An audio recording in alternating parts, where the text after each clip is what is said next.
আজকের recipe caramel ভাপা দই।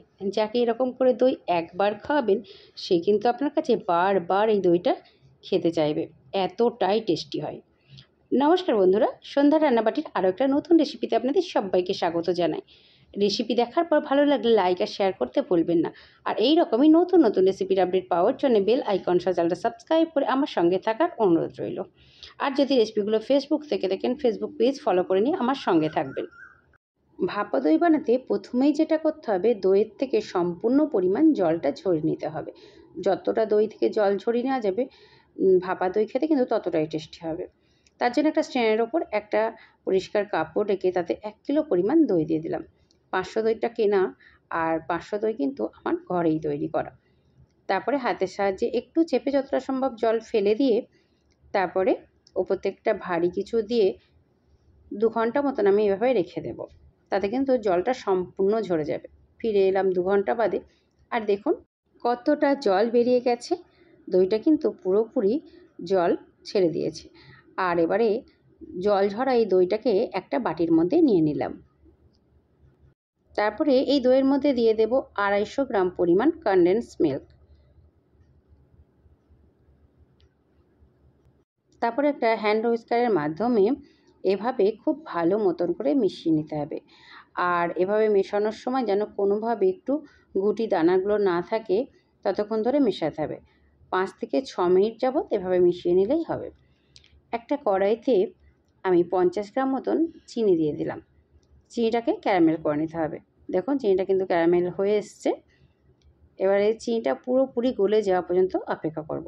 চিনিটা যখন ঠিক এরকম গলে গেল, তখন এখানে কিছুটা পরিমাণ দিয়ে দেব লিকুইড দুধ, দিয়ে ক্যারামেলটাকে ফুটিয়ে রেডি করে নেব। তারপরে ক্যারামেলটা যখন ঠান্ডা হয়ে যাবে তখন দিয়ে দেব দইয়ের মধ্যে। তারপরে আবারও দইয়ের সাথে খুব ভালো মতন করে এভাবে মেশাতে হবে। যতটা ভালো করে মেশানো যাবে এর টেস্ট কিন্তু ততটা বাড়বে। তাই একটু সময় ধরে এটা খুব ভালো করে মিশিয়ে নিতে হবে। দেখুন যেভাবে আমি মিশিয়ে নিচ্ছি, যেন কোনো রকম দানা না থাকে। আজ আমি একটা মাটির হাঁড়িতে দইটাকে ভাপাতে দেব। তার জন্য এখানে আমি 1 কিলো দই ধরে এমন একটা মাটির হাঁড়ি নিয়ে নিয়েছি। হাঁড়িটাতে একটু ঘি ব্রাশ করে নিতে হবে। 1/2 চামচ মতন ঘি দিয়ে দিলাম। তারপরে একটা প্যাচুলার সাহায্যে সারা হাঁড়িটার মধ্যে ঘিটাকে বুলিয়ে দেব।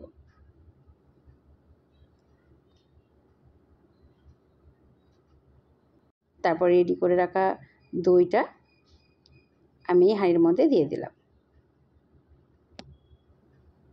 আমি যখন কিনেছিলাম তখন উনি বলেছিলেন যে 1 কিলো দই এতে জমে যায়, কিন্তু আমি দেওয়ার সময় দেখলাম দইটার হাঁড়িটা কিন্তু ভর্তি হয়ে গেছে। মানে হাঁড়িটা আরেকটু বড় হলে কিংবা দইয়ের পরিমাণটা আরেকটু কম নিলেই ভালো হতো। যাই হোক, হাঁড়িটাকে ধরে ওপর থেকে একটু ট্যাপ করে দিয়েছি। তারপরে কয়েকটা পেস্তা ঠিক এভাবে একটু গ্রেট করে ওপর থেকে দিয়ে দেব। এটা দেখতেও যেমন ভালো লাগবে, খেতেও বেশ ভালো লাগবে। আগে থেকে একটা পাত্রে বেশ কিছুটা জল দিয়ে একটা স্ট্যান্ড দিয়ে দিয়েছিলাম। এখন খুব সাবধানে হাঁড়িটা বসিয়ে হাঁড়ির মুখটা চাপা দিয়ে ওপর থেকে আবারও একটা বড় ঢাকনা দিয়ে চাপা দিয়ে দিলাম পুরোপুরি আধ ঘন্টার জন্যে। ফিরে এলাম আধ ঘন্টা বাদে। তবে যদি আপনাদের পাত্রটা একটু ছোট হয় সেক্ষেত্রে সময়টা কিন্তু অনেকটা কম লাগবে। যেহেতু পাত্রটা অনেকটা বড়, দইটা অনেকটা বেশি, তাই কিন্তু পুরোপুরি আধ ঘন্টা সময় আমার লেগেছিল। আর দেখুন ভাপা দইটা কিন্তু পুরোপুরি কমপ্লিট, আর সাইড থেকে খুব সুন্দর এভাবে ছেড়ে এসছে। তখন বুঝতে হবে কমপ্লিট হয়ে গেছে। বেশ গরম, তাই সাবধানে কিন্তু আমি এটাকে নামিয়ে নিয়ে ঠান্ডা করে নিলাম। আর দেখুন ভাপা দইটা কেমন হয়েছে। এই ছোট্ট রেসিপিটা আপনার কাছে কেমন লাগলো তা কমেন্ট করে অবশ্যই আমাকে জানাবেন। ভালো লাগলে লাইক আর শেয়ার করতে ভুলবেন না। ভালো থাকবেন, সুস্থ থাকবেন। আবার কথা হবে অন্য কোনো দিন অন্য কোনো নতুন রেসিপি নিয়ে। আর এবারে দইটা আমি একটু কেটে দেখাচ্ছি। দেখুন কত সুন্দর হয়েছে। শুধু দেখতেই সুন্দর না, খেতে কিন্তু দুর্দান্ত। ভালো থাকবেন, সুস্থ থাকবেন। আবার কথা হবে অন্য কোনো দিন অন্য কোনো নতুন রেসিপি নিয়ে। ভিডিওর শেষ পর্যন্ত আমার সঙ্গে থাকার জন্য আপনাকে অসংখ্য ধন্যবাদ।